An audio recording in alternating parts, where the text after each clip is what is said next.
Turn up. Gay. Didn't you lock your car? Oh, the car's locked. Now we can do WTF in the hood. Alright, everybody good? Yeah. Why don't you lead us in, Brian? Hey everybody. That sucks. Hey everybody. Awesome Team Black Sheep. We got the Black Sheep 2.0 here. Doing another edition of WTF Airsoft. So, a lot of drama in the airsoft community, so we thought this would be a good time to get together and address some of that, because this airsoft today is a lot different than it was airsoft 10 years ago, because it's all about the selling out and the Twitter wars and all that other crap. So we figured we'd address some of it. Recently, a few of us attended an op, and you guys saw the cheater video that came from that. And it was it was disappointing, because you would expect these exclusive groups to be held to a higher standard, and it wasn't like that at all. We ran into several problems. A guy in a dye mask running around going, "Oh ha, milsimmers," and if you know any of us, none of us are milsimmers, but just because we had camouflage on, so it's kind of like a very insulting term, like that he tried to use it in an insulting manner, and was just like attacking people. And then we had the constant cheating and stuff like that, and it was really disappointing. We made the 2-hour drive. We woke up at like 5 in the morning to go to this, and it was like really disappointing. And then we followed it up with another op.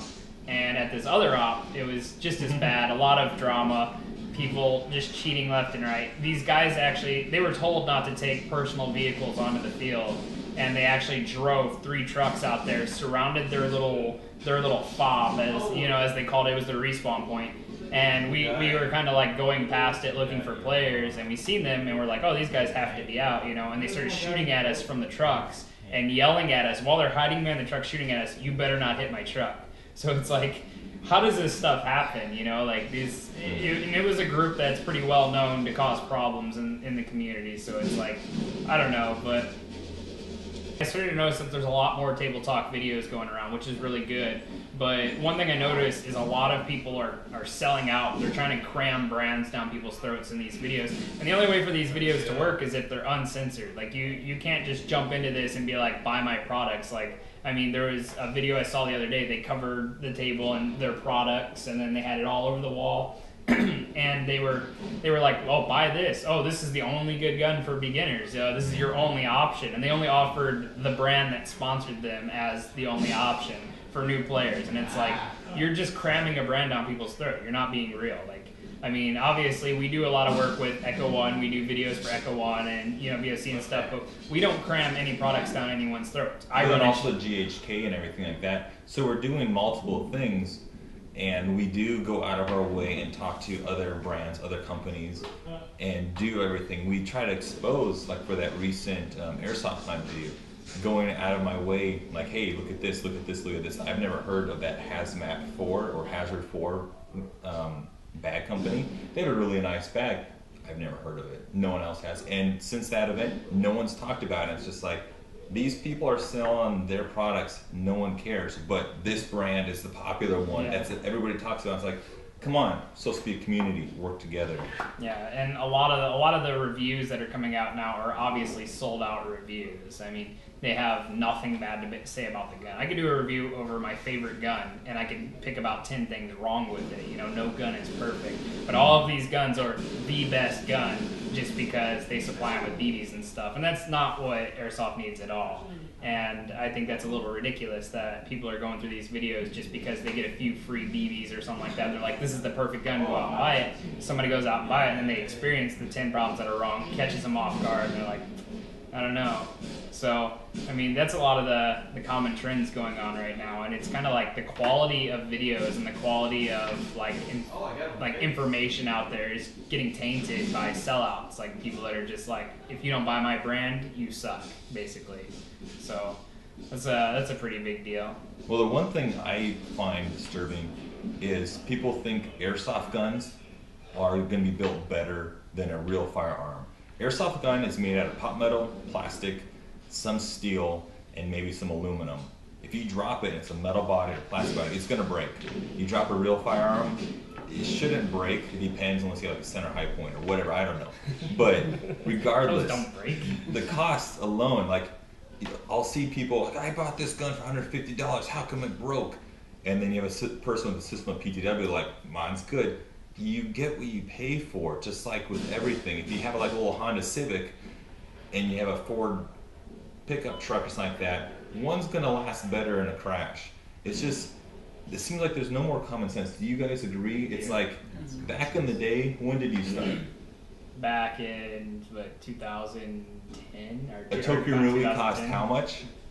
Tokyo Marui's, like, to get into Airsoft, you're looking at like $500. Exactly. There was no knockoff. And it's plastic, and it's shoots like under 300, and you might be able to hit someone 100 feet. Now, it has to be steel body or metal body. It has to have 300 feet of range, has to have RHOP, has to have AOE and everything, and it has to be under $100, and it has to basically service you or do your yard work for you at free shipping. It's like, fuck. 2000 is when I started. Yeah, now I don't understand. I'm like, maybe I'm just too old. I just don't understand. The Flea, do you like this? He approves. Well, like when I started out, you had 3 options. You had Classic Army, Tokyo Marui, ICS.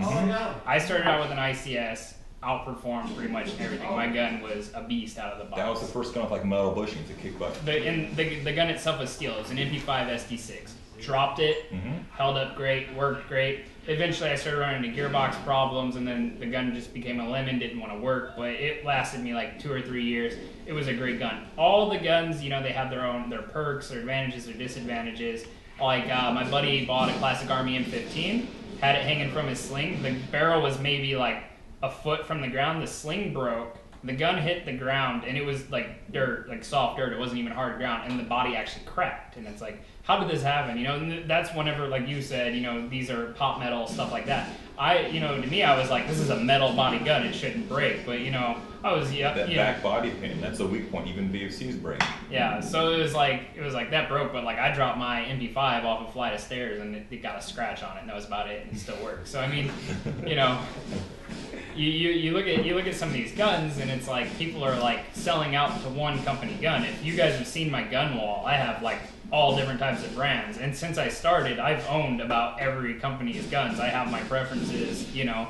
I prefer, you know, VFCs, you know, stuff like that, but GHK, you know, stuff like that. I prefer that over other brands. But if somebody asks me, you know, when they want to get into, you know, Airsoft, I'm not going to tell them, you have to buy this brand otherwise. You know, I tell them, you know, test a few guns out. You know, here, shoot this. You know, do you like it? You know, whatever. Check this out before you just go out and spend the $200-300 and then you're disappointed. And then I also tell people, decide how you're going to play. If you're only going to play once a year, something like that, you know, whatever, you're fine with, you know, an entry gun or anything like that. If you're gonna play like every month, something like that, you're gonna want to pay for a higher end gun. So like, 2, people have answers for these questions. What's the perfect gun? But there really is no answer for it. There's a million, you know, there's a million like variables in there that you need to address before you can answer something like that. You can't just say this gun's the best. And that's why I think a lot of these videos, the Table Talk review saying this brand's the best, is just completely utter garbage, because there's no way you can tell somebody that. And a lot of people too, like the newer guys, they're sold like when a gun says metal body, they're sold on that because they don't know any better. You know, they don't know to compare pop metal versus steel, stuff like that. They hear metal body. Like I know a lot of people get angry and they're like, oh, but it says it's a metal body and it broke, and they don't understand. You know, there's different types of metal that can be used to make these. So, you know, just simply saying it's a metal body, that's appealing to new players, but it's also misleading a lot of times. Or metal M4 body but crappy gearbox. Metal gun should be good, but no. Like there was a video, that guy that bashed Marui, and he's like, oh, they're overpriced, all this and that. I've had plenty of Marui's plastic bodies outlast my metal guns. You know, they were workhorses, and a lot of people they say, oh, it's plastic, it's junk. And that's an actual thing that people are saying in the video. Stay away from plastic guns. I've had plenty of plastic guns that have held up over my metal guns. It's, you know, the outside of the guns definitely matter. I mean, but a plastic Masada or Scar, that's cool because it's Navy SEALs. But an M4 by Marui, that's shit. Yeah, that makes no sense either. It's a lot of these guys. They get these like simple-minded kind of like ideas that, oh, it's a plastic body, I'm not buying that crap, you know. And it's like, well, wait a minute here. It's like this plastic, you know, body will hold up better than like this metal body company over here, and you just immediately discard it because it's plastic. And that's, you know, you really need to experiment and like learn and actually research these things instead of, and that's why videos like these are real important. Real reviews, real talk about airsoft, because then like when somebody's researching, they look at the first thing they find, and it's like some YouTube sellout, and he's like, buy this gun, this is the only gun you'll ever need. And then a week later on the buy sell trade groups, that's the only gun you find. There's been a couple brands, not going to name names, that have flooded the buy sell trade markets after it was advertised as the last guns, you know, the best guns ever. And you can't go 5 inches on the buy sell trade group right now without running into somebody selling one because it disappointed them. So it's like, how's your gas gun going?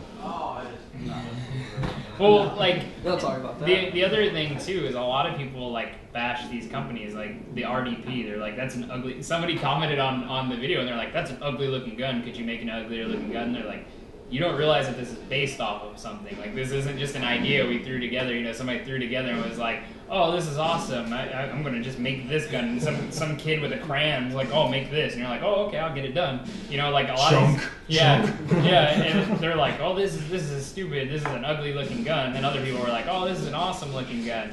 And it's like, a lot of people are bashing that, but then you see them praise other guns. It's like, oh, check out that M4. It's got a different rail on it. Oh, nice M4 with other rail on it. And it's like, you're getting variety from one company. That's what put Marui, when everything started, that's what put Marui above everything else. Yes. FAMAS, P90s, MP5s, AKs, they had everything to choose The from. G36 and the SR16, oh, fuck. They had everything to choose from, and then it's like your ICS, you had MP5s, you had M4s. With Classic Army, you had the M15s, M4s, and eventually a 249.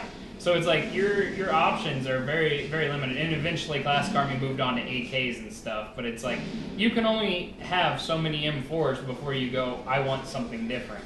And like getting to play with the RDP, I fell in love with it because it's like this tiny little gun, and I love playing close quarters and like indoors, and it's like this tiny little gun, it's unique, it's comfortable, it's compact, and it's like, it's not an M4, it's not an MP5, it's not an AK. Technically it is an M4. Well, yeah, it's this Spectre M4, but it's not just another M4 with the freaking knockoff like Knights rail on it and like stuff like that. So it's something completely unique, and when you take it, people are like, oh, what is that? I've never heard of that before. You know, it's something awesome. You know, you're not being, oh, nice M4 with red dot on it. Well, like how you're saying, Marui, when they have the FAMAS is not for everybody. FAMAS is an ugly gun to a lot of people, but a lot of people like it. I had 2 of them.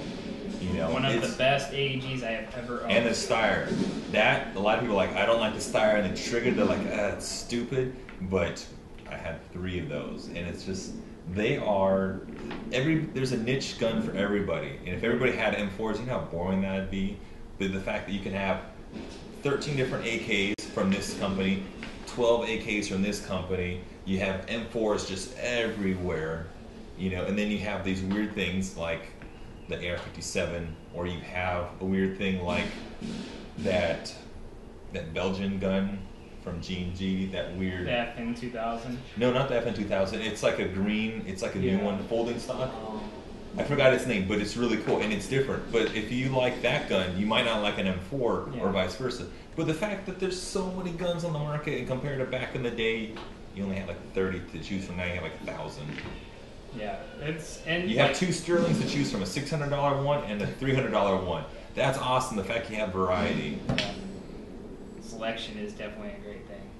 So, just because a company makes a gun doesn't mean they're saying, buy this or else. They're saying, this is cool, you might like this, if not, tell a friend that might like it, if not, okay, whatever. These companies that release these new guns are obviously the ones that are thinking about the players. The ones that are coming out with M4s with new rails, they're obviously the ones that are just like, yeah, throw another M4 in there, you know, somebody will buy it. But like these guys that are like, what do the players want? Let's release this totally unique gun that nobody else has done yet.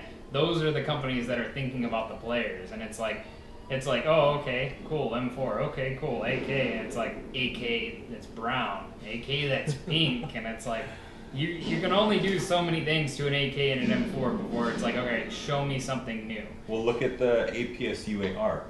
Weirdest gun ever, all plastic. But actually, when they released it at SHOT Show, basically took the gun industry by storm because of the mag release options and ergonomics. And that's something totally new. And that's basically someone drawing with a crayon, like, I'm going to take these cool features, put this in this gun, and do it. Yeah, and like that's the cool thing. Like a lot of these cool guns they're great, and a lot of them are impractical. So some of them are like really cool to have like wall hangers. Like I had the F2000 for a while, and I remember getting stuck behind a little barrel and crawling with it, and I couldn't like lean around the corner and shoot because the gun makes you have to be behind the gun, so you can't like short stock it and like lean out and shoot. So it was like really awkward, and like I ended up getting rid of it because it was like I can't use this for anything because I always just have to be like perfect shooting stance. So like a lot of these guns, they're like you said, they fill that little niche. Like somebody out there wants that, you know, and it's cool that those options are out there for that. Mm-hmm. But you know, people they nitpick on it and they're like, no, a lot of these guns that people will never hold in their lifetime. The real version they will never touch in their lifetime, but they're like, this isn't to spec. It's like, you will never touch that gun in your life, but you're telling me this gun isn't to real spec? You've never held this gun, but you know everything about this gun? Why? The internet told me. Okay, Mr. Professor. Like, a lot of these elitists are really like, it's like talking to a hole in the ground. It's like, no, it's off by a spec. That foregrip right there is a centimeter too long. And it's like, you know this how? Like, you've never touched this gun? And it's like, even if it is, it's like, okay, like the RDP, like a lot of people commented on the rail inside. Yeah, well, a lot of people commented on the grip. The grip. And it's like, all right, what are you going to do with the battery, smart guy? And it's like, make it gas. And it's like, okay, so now you want to buy like a $600 gas gun plus, you know, like you were talking about import, you know, regulation and stuff. And it's like, okay, or you can have an electric version of it and have the grip that your hand's going to go over and you're going to appreciate. I really like the grip. Well, the other thing the players have to realize is not everyone's a gas enthusiast like you. Not everyone's an AEG enthusiast like you. So if they make every gun gas because you like gas guns, what about the guys that are into electric guns? What about the Springers? I want a Springer RDP. Infinite ammo. The Springer from Maz's, that's what it's about right there.